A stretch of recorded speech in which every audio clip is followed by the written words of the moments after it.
আপোনাৰ সুন্দৰ চকুজুৰিৰ সমস্যা আছে নেকি? যেনেকৈ চকু জ্বলা-পোৰা বা পানী ওলোৱা সমস্যা আছে নেকি? যদি আছে, এই প্ৰতিবেদন আপোনাৰ বাবে। চকুৰ জ্বলা-পোৰাৰ পৰা মুক্তি পাবলৈ যদি কোনো প্ৰাকৃতিক উপায় গ্ৰহণ কৰিব বিচাৰে, তেন্তে তিয়ঁহ খাব লাগে। বা সৰু সৰুকৈ টুকুৰা-টুকুৰকৈ তিয়ঁহ কাটি অলপ সময়ৰ বাবে ফ্ৰিজত ৰাখি চকুৰ ওপৰত লগাব পাৰে। কিছু সময় ৰাখিব, চাব ফলপ্ৰসূ। আপুনি খুবেই শান্তি পাব। চকুৰ বিষ আছে নেকি? চকুৰ বিষৰ পৰা পৰিত্ৰাণ পাবলৈ আলু খাব লাগে বা তিয়ঁহৰ দৰেই টুকুৰা-টুকুৰকৈ কাটি চকুত লগাব পাৰে।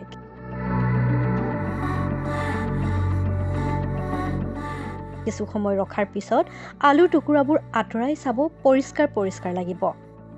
চকুৰ সমস্যাৰ পৰা পৰিত্ৰাণ পাবলৈ গোলাপ পানী ব্যৱহাৰ কৰিব পাৰে। ই ঔষধতকৈ কম নহয়।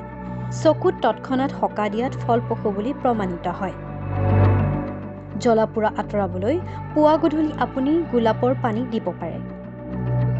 কিন্তু সেই বুলিয়ে আৰ্টিফিচিয়েল গোলাপৰ পানী নহয়। ৰাতি গোলাপৰ পাহি কেইটামান ছিঙি আপুনি পানীত ভিজাই থলে ৰাতিপুৱা টুকি সেই পানীটো চকুত এটোপাল দুটোপালকৈ লগাব পাৰে। এই প্ৰতিকাৰৰ কথা হয়তো আপুনি কেতিয়াও শুনা নাই, কিন্তু চকুৰ বিষৰ পৰা মুক্তি পাবলৈ মৌ ব্যৱহাৰ কৰিবও পাৰে আপুনি। আপোনাৰ সুন্দৰ চকুজুৰিৰ সমস্যা আছে নেকি? যেনেকৈ চকু জ্বলা-পোৰা বা পানী ওলোৱা সমস্যা আছে নেকি?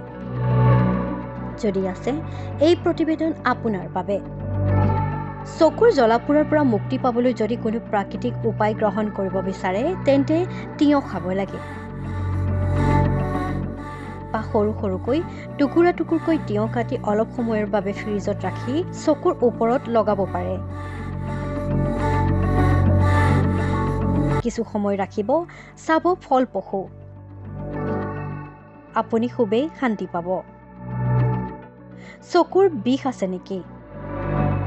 চকুৰ বিষৰ পৰা পৰিত্ৰাণ পাবলৈ আলু খাব লাগে বা তিয়ঁহৰ দৰেই টুকুৰা-টুকুৰকৈ কাটি চকুত লগাব পাৰে।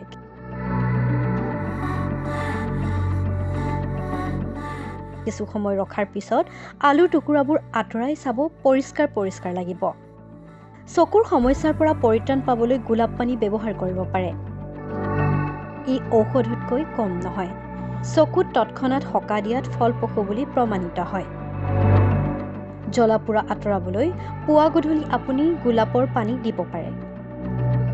কিন্তু সেই বুলিয়ে আৰ্টিফিচিয়েল গোলাপৰ পানী নহয়। ৰাতি গোলাপৰ পাহি কেইটামান ছিঙি আপুনি পানীত ভিজাই থলে ৰাতিপুৱা টুকি সেই পানীটো চকুত এটোপাল দুটোপালকৈ লগাব পাৰে।